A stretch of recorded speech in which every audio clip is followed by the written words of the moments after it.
Hello दोस्तों, this is Manish Saini. तो आज हम बात करेंगे यहाँ पर अपनी एनसीईआरटी सीरीज को ही कंटिन्यू करेंगे।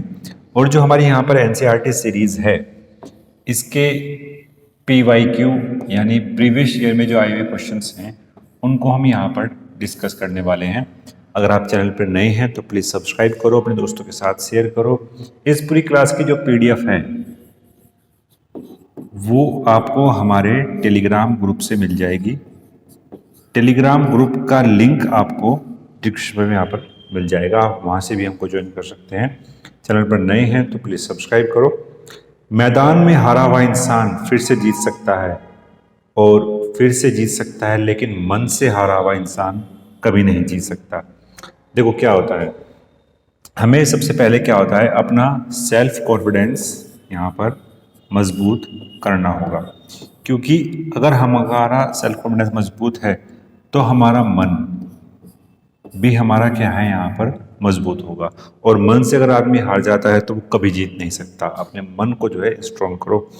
तो चलते हैं अब पहले प्रश्न की तरफ। पहले जो हमारे पास यहाँ पर प्रश्न है कि भारतीय ऐतिहासिक काल के इतिहास का पिता किसे कहा जाता है। भारतीय प्रागैतिहासिक काल के इतिहास का पिता किसको कहा जाता है? तो ये कहा जाता है यहाँ पर रॉबर्ट ब्रूस फुट को। ठीक है, तो सी आंसर जो हमारे पास होगा वो होगा यहाँ पर सी। चलते हैं नेक्स्ट प्रश्न की तरफ। नेक्स्ट हमारे पास जो यहाँ पर प्रश्न है कि सिंधु घाटी सभ्यता में निम्नलिखित में से किस स्थल पर विशाल भंडार पाया गया है। ठीक है, सिंधु घाटी सभ्यता अगर हम बात करते हैं इसकी तो ये अलग अलग रीजन में हमें देखने को मिलती है। इसके कुछ जो हिस्से हैं वो पाकिस्तान में और कुछ जो हिस्से हैं वो भारत में देखने को मिलते हैं। ठीक है, तो इन्हीं हिस्सों में से विशाल भंडार तो वो हमें कहाँ मिला है? वो मिला है हमें मोहनजोदड़ो में। ठीक है, मोहनजोदड़ो शब्द जो अर्थ है यहाँ पर उसको हम यहाँ पर बोलते हैं मुर्दों का टीला। ठीक है, मुर्दों का टीला इसका यहाँ पर शाब्दिक अर्थ है। सिंधु घाटी सभ्यता में ये जो मोहनजोदड़ो है ये हमें देखने को मिलता है पाकिस्तान में, पाकिस्तान के ही सिंध प्रांत में। ठीक है, पाकिस्तान के सिंध प्रांत में ये हमें यहाँ पर देखने को मिलता है। ठीक है, पाकिस्तान में सिंध प्रांत का जो है लड़काना जिला वो यहाँ पर स्थित है। और मोहनजोदड़ो का जो सही उच्चारण है वो है मोहनजोदड़ो। इसकी खोज किसने की थी? इसकी खोज एग्जाम के पॉइंट ऑफ व्यू से यहाँ पर काफ़ी महत्वपूर्ण है। तो वो किसके द्वारा की गई थी? वो की गई थी यहाँ पर राखल दास बनर्जी। ठीक है, एग्जाम के पॉइंट ऑफ व्यू से बहुत ही महत्वपूर्ण है। और कब की गई थी? ये की गई थी 1921 में। ठीक है, एग्जाम के पॉइंट ऑफ व्यू से इतना ही महत्वपूर्ण था। अब चलते हैं नेक्स्ट प्रश्न की तरफ। नेक्स्ट जो हमारे पास यहाँ पर प्रश्न है कि कर्नाटक के अतिरिक्त किस राज्य में सोने का उत्पादन यहाँ पर होता है। ठीक है, कर्नाटक के अतिरिक्त अगर हम बात करते हैं तो झारखंड में भी यहाँ पर देखने को मिलता है सोना। इसको हम समझते हैं अपने मैप के थ्रू। ठीक है, ये हमारे पास यहाँ पर वो मैप है जहाँ पर प्रमुख सोने की खदानें हैं भारत की। ठीक है, वो यहाँ पर हमारे पास देखने को मिलती है। सोनभद्र माइंस जो है वो कहाँ पर है? वो हमारा यूपी में है। ठीक है, प्रमुख सोने की खदानें हैं जहाँ पर हम बात करते हैं सोनभद्र में है, यूपी के अंदर। फिर हम बात करते हैं परासी, झारखंड। ठीक है, तो ठीक है, तो यह मिलता है यहाँ पर झारखंड में भी।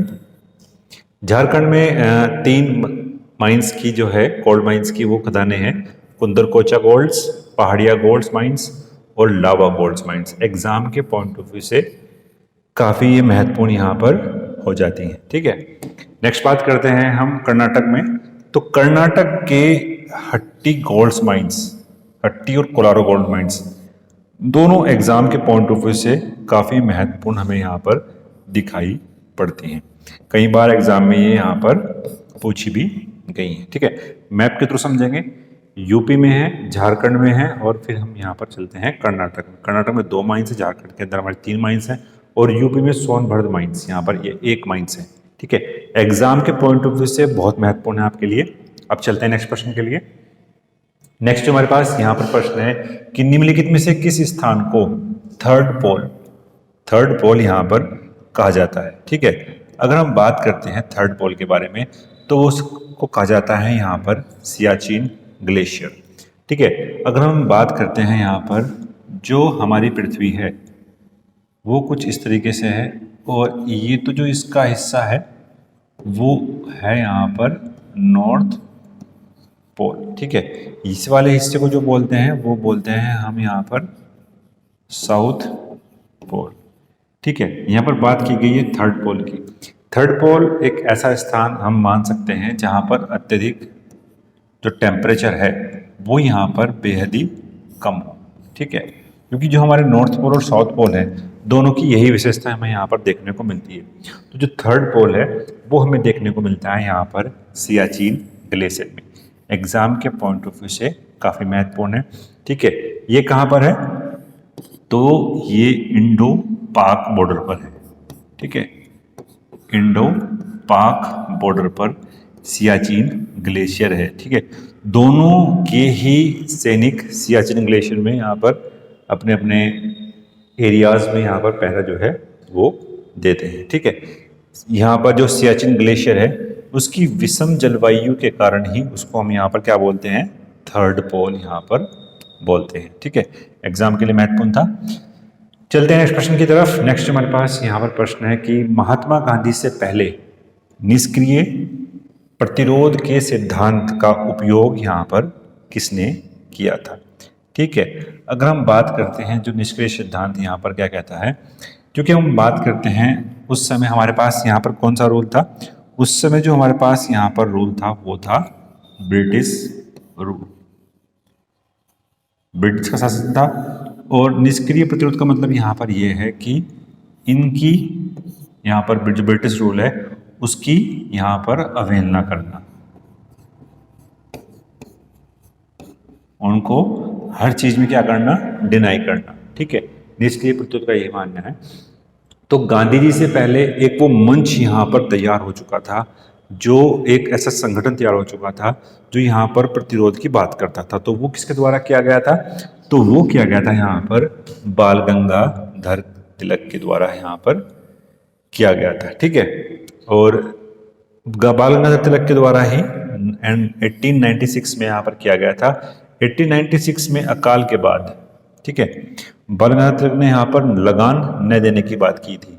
ठीक है, और लगान न देने के सीधे तौर पर यहाँ पर सरकार से आज्ञा का उल्लंघन होता था। ठीक है, जो ब्रिटिश रूल के द्वारा जो बनाए हुए कानून थे, ठीक है, जो लॉ थे उनको डिनाई करना था। ठीक है, चाहे तो वो इसमें यहाँ पर लगान देना हो या कोई ऐसा कानून जो मानव अधिकारों की अवहेलना करता हो। ठीक है, जो मानव अधिकारों की यहाँ पर क्या करता हो, अवहेलना करता हो। तो निष्क्रिय प्रतिरोध का यहाँ पर यही मतलब है। ठीक है, गांधी जी जब आए 1415 में भारत में, तब उसी के बाद ही यहाँ पर हम देखते हैं कि गांधी जी की सक्रिय भूमिका हमें देखने को मिलती है। चाहे तो वो 1917 का जो चंपारण मूवमेंट हो, ठीक है, चाहे तो 1918 में यहाँ पर अहमदाबाद मील जो हड़ताल हुई थी, चाहे वो मूवमेंट हो, वो तो इसी के बाद ही हमें यहाँ पर गांधी जी का जो मूवमेंट है वो हमें यहाँ पर देखने को मिलता था।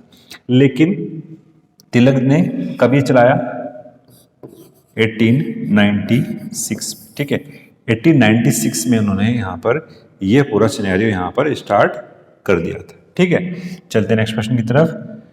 नेक्स्ट जो हमारे पास यहाँ पर प्रश्न है कि निम्नलिखित निकायों में से किसकी वार्षिक रिपोर्ट भारत के राष्ट्रपति द्वारा संसद के समक्ष रखी जाने वाली यहाँ पर क्या है, नहीं है। ठीक है, ऐसी कौन सी रिपोर्ट है जो भारतीय संसद के द्वारा यहाँ पर नहीं रखी जाती। ठीक है, तो वो है यहाँ पर हमारे पास जो है राष्ट्रीय मानवाधिकार आयोग की जो रिपोर्ट है वो यहाँ पर संसद के समक्ष जो है नहीं रखी जाती। ठीक है, तो बाकी जितनी भी रिपोर्ट है उसको राष्ट्रपति के समक्ष यहाँ पर रखा जाता है। ठीक है, जैसे वित्त आयोग की बात करता हूं तो वित्त आयोग आर्टिकल 280 में है। मानवाधिकार जो हमने बनाया था वो यहाँ पर एक पूरा जो है यहाँ पर बनाया था हमने 1993 में। ठीक है, 1993 में हमने यहाँ पर राष्ट्रीय मानवाधिकार जो आयोग है वो यहाँ पर बनाया था।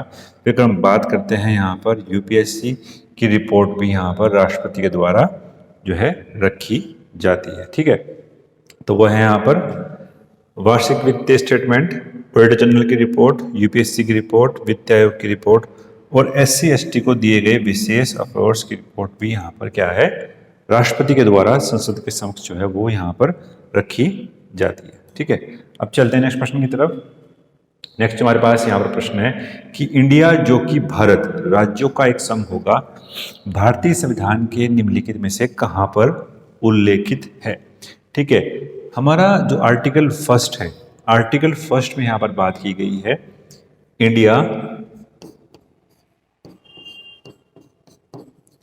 इंडिया दैट इज भारत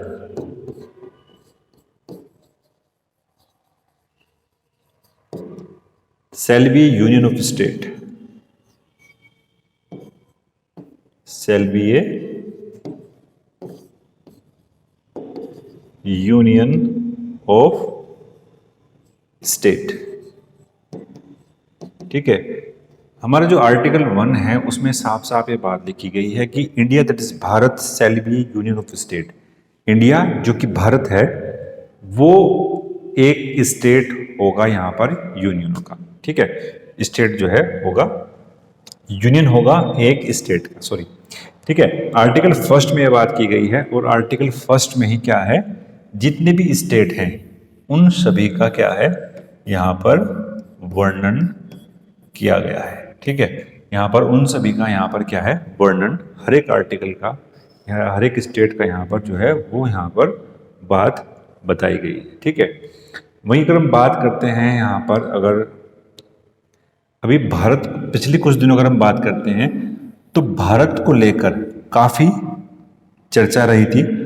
पहली बार क्या हुआ जब यहाँ पर G20 समिट हुआ था, G20 समिट हुआ था और उसमें भारत सरकार, इंडियन गवर्नमेंट की जगह क्या लिखा हुआ भारत सरकार यहाँ पर लिखा हुआ था, तो उसको लेकर काफ़ी डिबेट भी चली थी। तो साफ साफ इस आर्टिकल का ही हवाला दिया गया था क्योंकि आर्टिकल फर्स्ट में लिखा हुआ है that is India that is Bharat, तो भारत नाम भी हम यहाँ पर यूज कर सकते हैं। ठीक है, अब चलते हैं अपने नेक्स्ट प्रश्न की तरफ। नेक्स्ट जो हमारे पास यहाँ पर प्रश्न है कि निम्नलिखित में से कौन सी फसल भूमध्य रेखीय फसल यहाँ पर है। तो भूमध्य रेखीय जो फसल है हमारे पास वो यहाँ पर क्या है केला। केला क्या है हमारे पास वो यहाँ पर भूमध्य रेखीय फसल है। उसके कुछ प्रमुख उदाहरण है यहाँ पर रबर, कोका, काली मिर्च, नारियल, तेल, हथेली, सुपारी आदि। ठीक है, केला भी है और यहाँ पर नारियल भी, दोनों में से कोई सा भी ऑप्शन आप यहाँ पर चुन सकते हैं। ठीक है, एग्जाम के पॉइंट ऑफ व्यू से महत्वपूर्ण है। अब चलते हैं नेक्स्ट प्रश्न की तरफ। नेक्स्ट हमारे पास यहाँ पर प्रश्न है कि भारत किस वस्तु को सबसे बड़ा उत्पादक, उपभोक्ता और यहाँ पर आयातक है। ठीक है, तो आंसर जो हमारे पास होगा वो होगा यहाँ पर दाल। ठीक है, आंसर हमारे पास है यहाँ पर दाल। इंडिया क्या है सबसे बड़ा कंज्यूमर जो है वो किसका है दाल का है। ठीक है, दाल को ही हम क्या करते हैं एक्सपोर्ट करते हैं। सबसे अधिक पूरे वर्ल्ड में सबसे अधिक जो प्रोड्यूस की जाती है दाल वो दाल है।